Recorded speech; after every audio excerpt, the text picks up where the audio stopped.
والسلام علی رسول الکریم.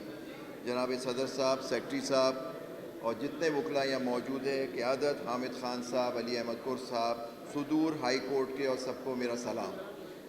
دیکھیے، بہت باتیں ہو چکی ہیں اور لیڈران بھی بیٹھے ہوئے ہیں. میں صرف ایک بات کرنا چاہتا ہوں کہ ہم نے فوراً اس کی جو یہ غیر آئینی ترمیم لانا چاہتے تھے، اس کو ہم نے چیلنج کیا، اور ابھی میرے پاس نوٹس آیا ہے کہ جی ہم آپ کی پٹیشن آپ کو واپس کرتے ہیں. یہ 5-6 لوگ تھے، اس میں ایک گراؤنڈ بڑا عجیب ہے. وہ یہ کہتے ہیں کہ آپ سپریم کورٹ بار سے اور پاکستان بار سے آپ ان کی بہاف پہ پٹیشن نہیں فائل کر سکتے. ہم نے کہا ہم نے لکھ کے دیا ہے نیچے کہ ہم لوگ 6 ممبران ہیں، جس میں چودھری اشتیاق صاحب اور شفقت چوہان یہاں آپ کے بیٹھے ہوئے. ہم نے لکھ کے دیا اس پٹیشن کا ہمارے پاکستان بار کے تعلق نہیں ہے، اور کہتے ہیں وکیل پٹیشن نہیں فائل کر سکتے. نہیں منطق ہوئی ہے، اور یہ اس وجہ سے ہوئی ہے تاکہ آج کمیٹی کی میٹنگ ہے اس کے.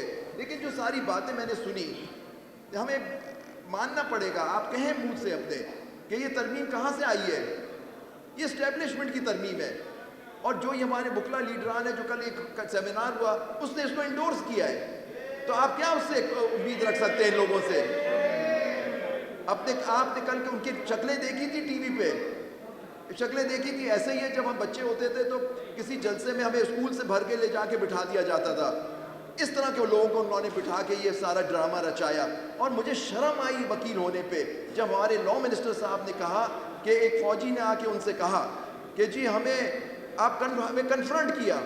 صاحب، آپ منسٹر ہیں، کانسٹیٹیوشنل پوزیشن ہے، آپ پارلیمنٹ ہیں، آپ گورنمنٹ ہیں، اور آپ سے ایک فوجی آ کے کہتا ہے کہ ہمیں کنفرنٹ کیا کہ آپ کو ہماری عدالت سے انصاف نہیں ملتا، آپ چھوڑ دیتے ہیں. تو پھر آپ فوجی عدالتیں چاہتے ہیں؟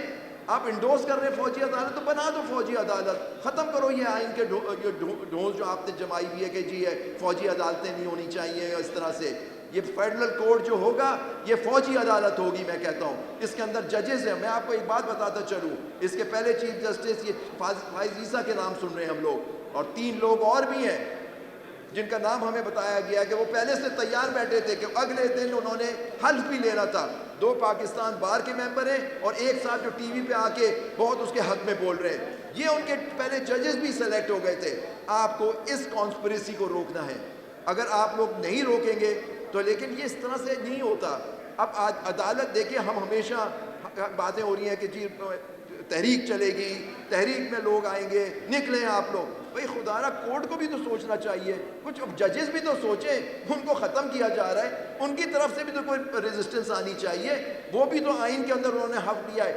انہوں نے حامد خان صاحب نے تو حلف نہیں لیا آئین کے پروٹیکٹ کرنے کا. ان ججز نے تو لیا ہے to protect, defend the constitution of Pakistan. تو یہ ڈیفینڈ کرو. پٹیشن جو فائل ہوئی ہے اور فائلیں ہو رہی ہیں اس کو اٹھاؤ، اس کمیٹی میں لگو اور اس کو ریجیکٹ کر کے بلاؤ اس پٹیشن کو اور لگائیں اس پٹیشن کو.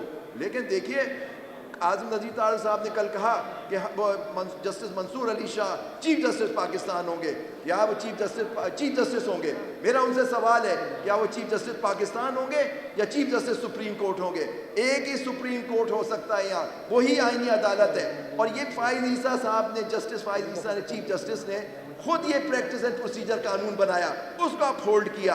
اس کے اندر پہلے ہی کانسٹیٹیوشنل کوڈ بن گیا ہے، اس کے اندر اس کی اپیل بھی دے دی گئی ہے. پھر ان کو کیا بات ہے؟ ان کو صرف اور صرف اپنی مرضی کا کوڈ چاہیے. یہ ملٹری کوڈ سے بھی بدتر چیز بننے جا رہی ہے. اس کو آپ کو روکنا ہے. اگر آپ نہیں روکیں گے تو آپ کی مستقبل کی ساری جنریشنز آپ کو معاف نہیں کریں گی. لیکن کیا وکیلوں نے ہی سارا ذمہ لیا ہوا ہے کرنے کے لیے؟ ہماری عوام کہاں ہے؟ ہمارے جرنلسٹ، ہم شکریہ ادا کرتا ہوں، اور ہمارے یہاں لیڈران آئے ہوئے سارے دور دور سے، پاکستان سے سارے لوگ آئے ہوئے ہیں، ان کا بھی ہم شکریہ کرتے ہیں. اور میں مبارکباد دینا چاہتا ہوں اسد منظور بٹ صاحب کو، گیلن صاحب اور ان کی ٹیم کو، جو اتنا اچھا فنکشن کیا. آپ آج کے لوگوں کو دیکھ لیو، کل ٹی وی پہ جو دکھایا، کیونکہ ہمارا نہیں دکھایا جائے گا ٹی وی کے اوپر کہ ہم نے کیا. یہ شاید یوٹیوب پہ آپ دیکھ لیں کہ شکلیں ضرور دیکھ لیجیے گا کہ یہاں کے لوگوں کی شکلیں، ہمارے غیور وکلا کی، اور جو اس فنکشن میں بیٹھے ہوئے تھے. دیکھیے، آپ کو وقت آ گیا ہے. میں آپ کو بتاؤں، میں پاکستان کا بار کا ممبر ہوں، لیکن ہم لوگ مائنورٹی میں ہیں. میں آپ کو بتاتا چلوں، اگر آپ اس جج جو ہے میں کامیاب ہونا ہے تو 2 الیکشن بڑے کروشل ہیں جو آنے والے ہیں. ایک سپریم کورٹ بار کا اور ایک آپ کے پروونشل بار کاؤنسلز کا الیکشن، کیونکہ وہی الیکٹ کرتے ہیں پاکستان بار کاؤنسل. جب تک یہ 2 بارز آزاد وکلا کے ہاتھ میں نہیں ہوگی، آپ کو ہر وقت مشکل ہوگی، کیونکہ ریگولیٹری باڈی ان کے پاس ہے، وہ آپ کو بند کرتے ہیں. آپ کو جب صدر کے طور پہ مجھے سسپینڈ بھی کر دیا تھا، یہاں لوگ موجود ہیں ہمارے، اس طرح کی حرکتیں کرتے ہیں یہ لوگ. آپ کو ان سے یہ چھیننا ہے، ان سے ان لوگوں سے جو بے ضمیر لوگ ہیں، ان سے یہ آپ کو اپنی طاقت دینی ہے. لیکن آپ کو لڑائی اسٹیبلشمنٹ سے نہیں ہے، ان وکلا سے بھی ہے. اور آج آپ سربستہ ہو کے لڑیں گے تو انشاءاللہ آپ کو کامیابی ہوگی. پاکستان پائندہ باد. شکریہ عابد غنی صاحب، سابق صدر سپریم کورٹ بار ایسوسی کے تو ختم کروایا گیا. اسی طرح یہ مینوپولیشن کے لیے یہ ترامیم لا رہے ہیں. میں اور میری ساری ٹیم، ہم لاہور ہائی کورٹ بار کے لیڈرشپ، اپنے پروفیشنل گروپ کی لیڈرشپ اور ملک بھر سے آئے قائدین کو یہ یقین دلاتے ہیں کہ ہم شانہ بشانہ آپ کے ساتھ ہوں گے. لاہور میں وکلا کو تقسیم کرنے کا ایک عمل جاری ہے، وہ بھی کچھ نادیدہ قوتوں کے کہنے پہ ہو رہا ہے، اور لاہور کو 10 جگہ پہ تقسیم کرنے کی سازش کی جا رہی ہے تاکہ ہماری یونٹی کو ڈیوائیڈ کیا جائے. ہم نے اس کے خلاف ایک بھرپور کیمپین چلائی، لیکن یہاں پہ میں مذمت کروں گا لاہور بار کے صدر کی اور ان کی تمام گروپ کی کہ انہوں نے اس موومنٹ کو ایک اپنے مضمون مقاصد حاصل کرنے کے بعد ادھورا چھوڑ دیا، اور اب وہ اس کا نام بھی نہیں لیتے. تو میرے دوستوں، میرے بھائیوں، ہمیں ایک، جیسے میرے بھائی نے ابھی کہا کہ یہاں پہ آپ سب کی محنت سے، آپ سب کی سٹرگل سے لائر موومنٹ کامیاب ہوئی. رول آف لا کے حوالے سے، جمہوریت کے حوالے سے پاکستان بھر کے وکلا نے قربانیاں دی.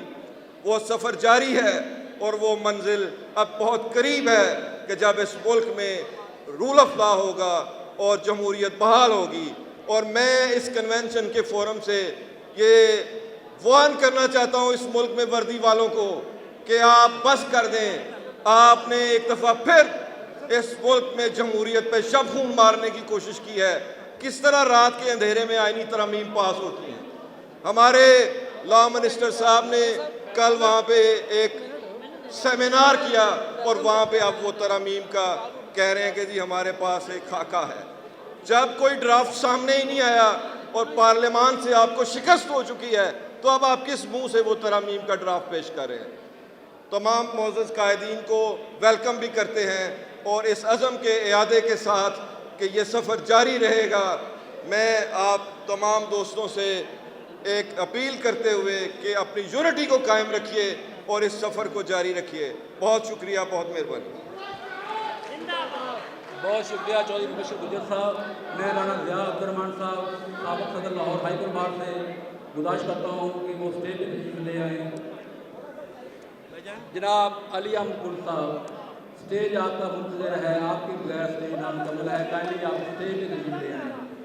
اب میں جناب ارشد علی مہار صاحب ممبر پنجاب بار کونسل سے ملتمس ہوں کہ وہ آئیں اور مختصر اپنا خیالات کا اظہار کریں. جناب چودھری ارشد علی مہار ممبر پنجاب بار کونسل. بسم اللہ الرحمن الرحیم.